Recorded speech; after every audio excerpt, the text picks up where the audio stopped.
अस्सलाम class, hope you all are fine. बेटा आज जो है हमारा टॉपिक थोड़ा डिफरेंट सा है। बस छोटे छोटे कॉन्सेप्ट्स हैं कि एक कॉन्सेप्ट उसमें सबसे पहले ये है कि अगर हमारे पास मॉडल जो है वो लीनियर ना हो तो अगर नॉन लीनियर मॉडल्स हों तो उसको हमने कैसे ट्रांसफॉर्म करना है। तो ट्रांसफॉर्मेशन का हमारे पास कॉन्सेप्ट है और सेकंड कॉन्सेप्ट जो है वो हम change of origin and scale का पढ़ेंगे। तो अगर लेट्स सी हम देखते हैं हमारे पास वैसे जो लीनियर मॉडल होता है वो इस फॉर्म में होता है y=α plus beta x plus epsilon की फॉर्म में। और अगर अब इस फॉर्म में नहीं है, नॉन लीनियर फॉर्म में है, तो हम उसको कैसे डील करेंगे। जैसे सबसे पहले हमारे पास मॉडल है एक y=α plus beta log x plus epsilon.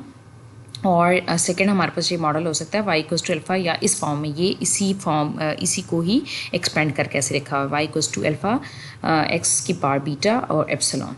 तो अगर हमारे पास ये मॉडल है दैट इज़ y=α एक्स की पावर बीटा एप्सिलॉन और हम इसका जो है वो नेचुरल लॉग ले लेते हैं।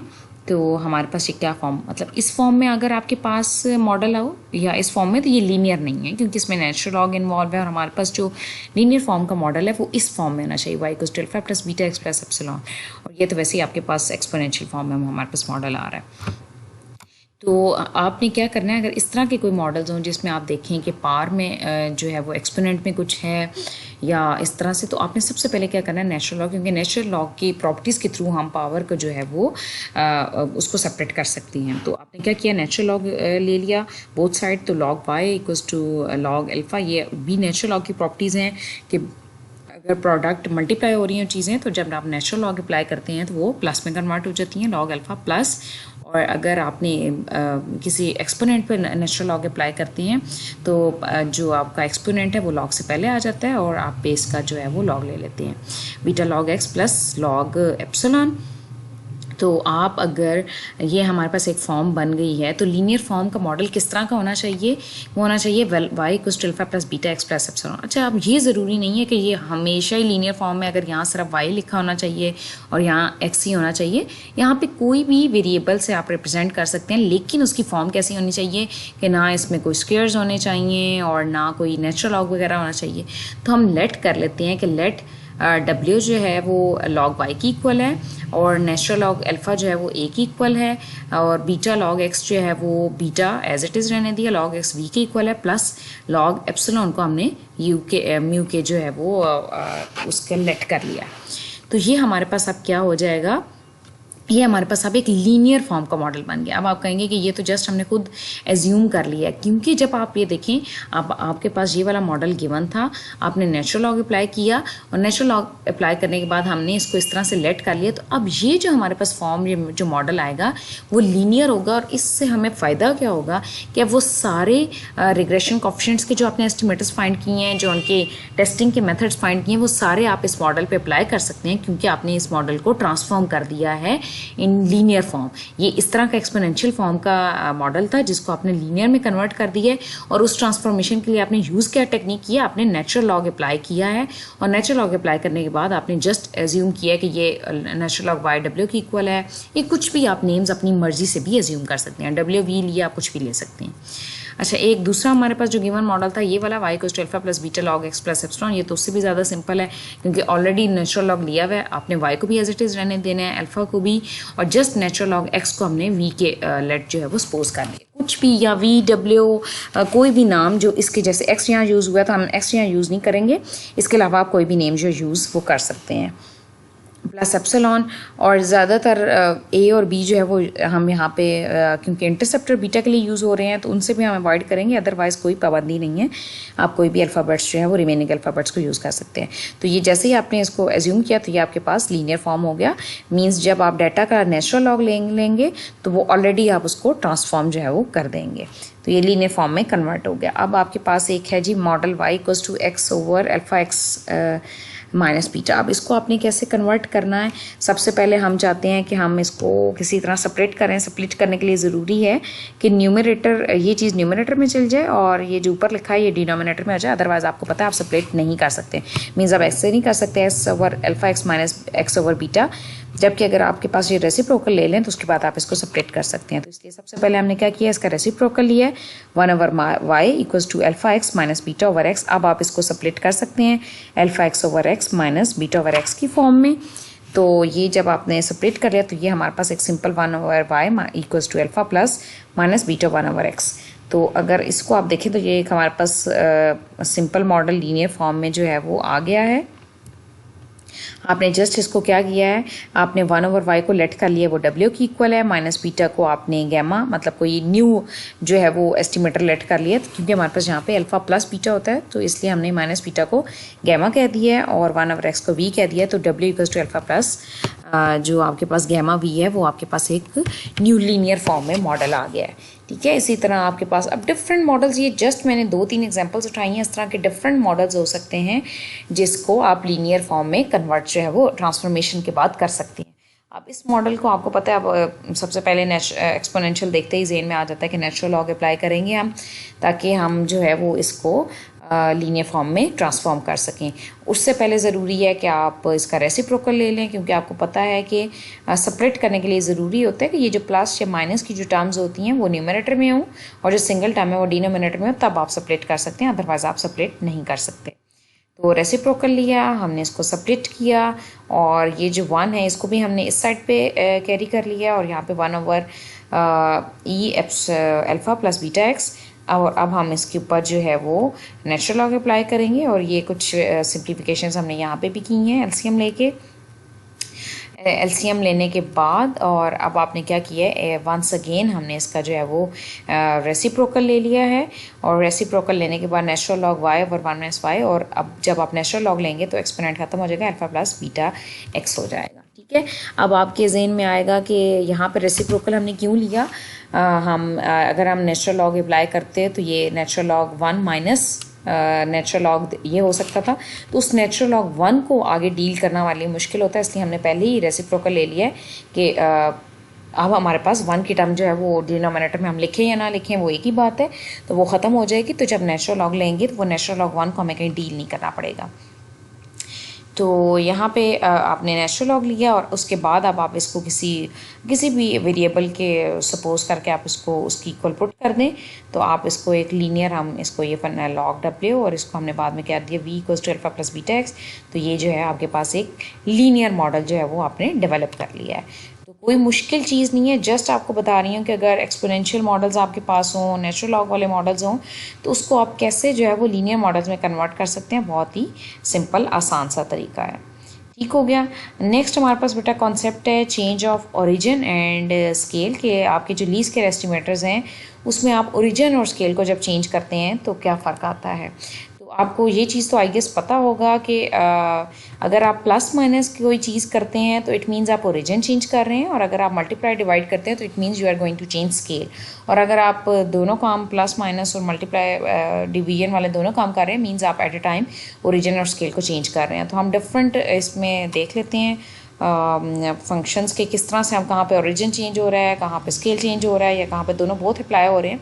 तो हमारे पास मॉडल है जी y equals to alpha plus beta x plus epsilon, और हमारे पास रिग्रेशन कोएफिशिएंट किसके इक्वल होता है, beta hat equals to summation x y over summation x square, और अल्फा हैट इक्वल होता है y bar minus beta hat x bar के।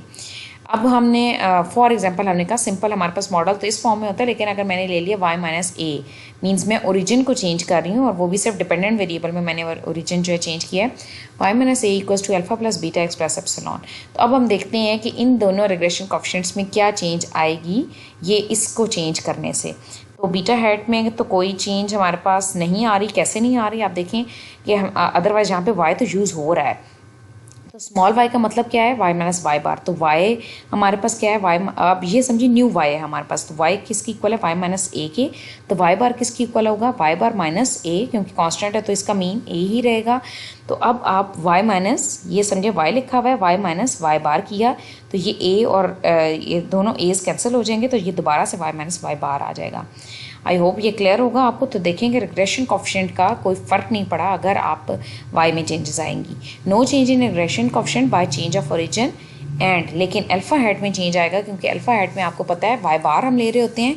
अब y बार नहीं होगा बल्कि y बार माइनस ए होगा, y बार माइनस ए माइनस बीटा हैट एक्स बार, वो एज इट इज़ ही रहेगा बीटा हैट एक्स बार के। But intercept changes with the change of origin. तो हमारे पास यहाँ पे रिग्रेशन कोएफिशिएंट अगर हम यहाँ पे y में चेंज हो रही है तो रिग्रेशन कोएफिशिएंट चेंज नहीं हो रहा, जबकि हमारा इंटरसेप्ट जो है वो चेंज हो रहा है। नेक्स्ट मॉडल देख लेते हैं। इसमें हमने y में चेंजेस नहीं है, जबकि x में चेंज हमने लाए हैं कि कुछ सब्ट्रैक्ट किया हमने, x माइनस a किया है। तो हम देख लेते हैं कि इसमें चेंज आएगा कि नहीं। तो बीटा हैट में अभी भी कोई चेंज नहीं आ रहा। Summation x y over summation x square, आप x माइनस एक्स बार जब करेंगे तो ये दोबारा एज कैंसिल हो जाएंगे, तो ये summation x y over summation x square ही रहेगा। जबकि अल्फा हेड इंटरसेप्ट में चेंज आएगा, यहाँ पे अब चेंज आने की बजाय y में x बार माइनस a लिखेंगे। With change of origin regression coefficient remain unchange, but intercept estimator जो है वो आपका चेंज हो रहा है। नेक्स्ट आपने ले लिया जी y minus a equals to alpha plus beta x minus D plus epsilon. अब आपने दोनों में इधर भी चेंज है, y में भी चेंज है और x में भी चेंज है। तो आपको पता है कि x y चेंज होने से रिग्रेशन में कोई चेंज नहीं हो रहा। आप करके देख सकते हैं y माइनस वाई बार भी और x माइनस एक्स बार भी निकाल के देख सकते हैं। जबकि अल्फा हेट अब किसके इक्वल हो जाएगा, y minus a minus beta hate x minus D बार के इक्वल हो जाएगा। नेक्स्ट हमारे ये डिफरेंट आपके पास जो है वो सिनेरियोज़ हैं कि जिसमें ओरिजिन जो है वो चेंज हो रहा है, स्केल चेंज हो रहा है। तो आपने देखना है कि रिग्रेशन कोएफिशिएंट्स पे क्या इफेक्ट होता है वो चेंज होने से। तो एक हमारे पास अब न्यू सिनेरियो है कि y minus y bar equals to alpha plus beta x plus epsilon लिखा हो। तो इसमें क्या चेंज होएगा, बीटा हेड हमारे पास जो है वो रिमेन अनचेंज्ड और अल्फा हेड के इसके इक्वल हो गया, अल्फ़ा हेड इक्वल हो गया minus beta head x bar के। ये क्यों इसके इक्वल हो गया, क्योंकि आपको पता है अल्फ़ा हेड किसके इक्वल होता है, अल्फ़ा हेड जो है आपका Y bar minus beta head x बार की इक्वल होता है। तो अब आपके पास ये देखें ना, अब वाई सिंपल वाई नहीं है बल्कि वो वाई माइनस वाई बार की इक्वल लिखा है। तो जब यहाँ पे आप वाई के ऊपर वाई बार अप्लाई करेंगे, वाई आपके पास वाई माइनस वाई बार जब आप अप्लाई करेंगे तो ये दोनों माइनस हो जाएंगे, तो ये ज़ीरो हो जाएंगे। ठीक है, वाई के ऊपर जब आपने मीन अप्लाई किया तो ये वाई बार हो जाएगा। और आपको पता है वाई बार के ऊपर जब दोबारा से मीन अप्लाई करेंगे तो वो वाई बार ही रहेगा, क्योंकि वाई बार कोई कांस्टेंट है और कांस्टेंट का मीन कांस्टेंट ही रहता है। तो ये दोनों माइनस होके ये ज़ीरो हो जाएगा। तो यहाँ पे आपके पास क्या हो जाएगा, ये टर्म ख़त्म, तो माइनस बीटा हेड एक्स बार जो है आपके पास रह जाएगा। अच्छा जी, और अब हमारे पास एक डिफरेंट सिनेरियो है, y equals to alpha plus beta x minus x bar. तो इसका बीटा हैज़ पे कोई चेंज नहीं आया, जबकि आपका इंटरसेप्ट किसकी इक्वल हो जाएगा, y बार की इक्वल रह जाएगा, क्योंकि beta hat x minus x bar जब मीन अप्लाई आप करेंगे तो वो बीटा हैट वाली ये जो टर्म है वो ये ज़ीरो हो जाएगी। तो आपके पास सिर्फ y बार रह जाएगा। सेवन्थ नेक्स्ट हमारे पास सिनेरियो है जी, जिसमें आप दोनों को चेंज कर रहे हैं। तो बीटा हेट आपके पास summation x over x y over summation x कह रहा है, जबकि अल्फा हेट आपके पास ज़ीरो हो जाएगा। और अगर आपको वो प्रॉपर्टी आपने पढ़ी हो, जो कि ज़रूर पढ़ी होगी, कि शोज़ दैट आपकी जो लाइन अगर ओरिजिन से पास हो रही हो तो इंटरसेप्ट उस वक्त ज़ीरो होता है। ये कॉन्सेप्ट आपने ज़रूर पढ़ रखा होगा पहले। तो जब इससे हम शो हो रहा है वाई माइनस वाई बार एक्स माइनस एक्स बार कि आपकी जो रिग्रेशन लाइन है वो मीन पॉइंट से पास हो रही है x minus y minus y bar और एक्स माइनस एक्स बार से। तो जब इस तरह से सिचुएशन हो तो आपके पास अल्फ़ा हेड जो है वो ज़ीरो होता है। ये प्रॉपर्टी है रिग्रेशन की, तो इससे भी प्रूव हो गई है। अच्छा, यहाँ पे हम चेंज ऑफ ओरिजिन ही अभी देख रहे थे। नेक्स्ट आपका अगर आप चेंज ऑफ स्केल कर रहे हैं, स्केल में आप मल्टीप्लिकेशन के डिवीजन करते हैं, मीन्स आपने y की जगह y ओवर k मॉडल ले लिया है और equals to alpha plus beta x plus epsilon. तो अब आपने देखना है कि रिग्रेशन कोएफिशिएंट पे और इंटरसेप्ट पे क्या फ़र्क पड़ेगा। तो अगर तो चेंज आ रहा है, इसलिए ये न्यू क्योंकि अब हमारे पास बीटा हेड में चेंज आ रहा है, इसलिए मैंने बीटा हेड डैश से रिप्रेजेंट कर दिया ताकि पता चल जाए कि इसमें कुछ चेंजेस आ रही हैं। तो ये किसकी इक्वल हो जाएगा, ये हो जाएगा 1 over k summation x y over summation x square. तो ये आपके पास बीटा हेड की इक्वल होता है, means 1 over k beta head. तो ये चेंजेस आई हैं कि बीटा हेड के साथ अगर आप 1 ओवर के को मल्टीप्लाई करते हैं। अच्छा, इसको आपने देखा और इसी तरह इंटरसेप्ट में भी जो आपकी चेंजेस आएंगी वो भी आपने देखनी है। अच्छा, एक बात याद रखिएगा, मैं आपको एक आसान तरीका बता दूं कि बीटा हेड की वैल्यू जो है आप लिखते हैं जो समेशन एक्स वाई ओवर ये summation x y over summation x square. तो ये अगर हमने जस्ट एक मॉडल देख के बीटा हेड का फार्मूला डेवलप करना हो तो वो कैसे करते हैं। अगर सबसे पहले मैं आपको सिंपलेस्ट मॉडल अपना वापस हम चले जाते हैं। ये जब आपके पास मॉडल लिखा होता है y equals to alpha plus beta x plus epsilon, तो बीटा की अगर वैल्यू निकालनी हो, बीटा का एस्टीमेटर निकालना बीटा हेड, तो आपने क्या करना है, इसके साथ जो कोएफिशिएंट लिखा होता है वो, साथ में मल्टीप्लाई जो डिपेंडेंट वेरिएबल है वो, ये इन दोनों का प्रोडक्ट और साथ में आपने समेशन अप्लाई कर दी। बट रिमेंबर डेविएशन फॉर्म में लिखेंगे तो सिर्फ स्मॉल एक्स वाई आ जाएगा, और अगर पूरा लिखेंगे तो x minus x bar into y minus y बार। फार्मूला बनाने का क्या तरीका है, बड़ा आसान तरीका है कि बीटा के साथ जो कोफिशिएंट लिखा हुआ है वो और ये जो आपके इक्वल की इस साइड पे है, इन दोनों को मल्टीप्लाई करके समेशन अप्लाई कर दें डेविएशन फॉर्म में, और जो बीटा के साथ कोफिशिएंट लिखा है उसको स्क्वायर करके समेशन कर दें डेविएशन। अगर डेविएशन फॉर्म नहीं भी है तो ये फिर कैसे बनेगा, summation x minus x bar into y minus y bar over summation x minus x bar का होल स्क्वायर। तो फार्मूला बनाना कितना आसान है कि बीटा के साथ जो कोफिशिएंट लिखा है उसका प्रोडक्ट करें डिपेंडेंट वेरिएबल के साथ और समेशन वो आएगा न्यूमरेटर में, और जो बीटा के साथ कोफिशिएंट लिखा है उसका समेशन और स्क्वायर जो है आएगा डिनोमिनेटर में। इसी रूल को फॉलो करते हुए हम देखते हैं कि अगर आपके पास ये है अब, तो मैंने कहा है कि बीटा एस्टिमेटर की वैल्यू बनानी है तो कैसे बनेगी कि जो यहाँ पे कोफिशिएंट लिखा है उसको इसके साथ मल्टीप्लाई करना है और समेशन अप्लाई करनी है। तो जब आप इसके साथ मल्टीप्लाई करेंगे तो ये x और y आपस में मल्टीप्लाई हो जाएगा, तो y के साथ अब ये सिंपल y नहीं है, y ओवर k है, तो 1 ओवर k भी आपके न्यूमरेटर में आ जाएगा, जबकि डिनोमिनेटर में वही समेशन x स्क्वायर रहेगा। ठीक हो गया।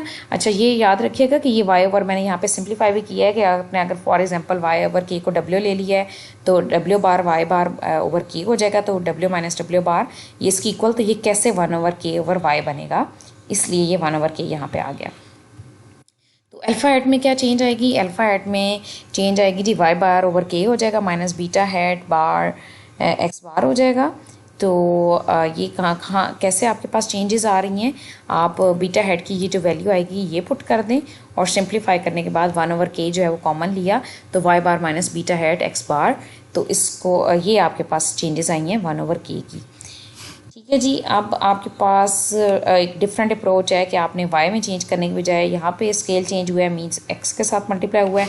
तो अभी मैंने आपको फार्मूला बताया था कि किस तरह से आप मॉडल लिख सकते हैं, जो ये कोफिशिएंट है वो उसको मल्टीप्लाई करना है इक्वल के साइड पे जो वेरिएबल लिखा है उसके साथ, तो मीन्स समेशन h x और y, और ये यूज़ आपने डेविएशन फॉर्म में करने हैं, और डिनोमिनेटर में क्या आएगा, summation h square x square.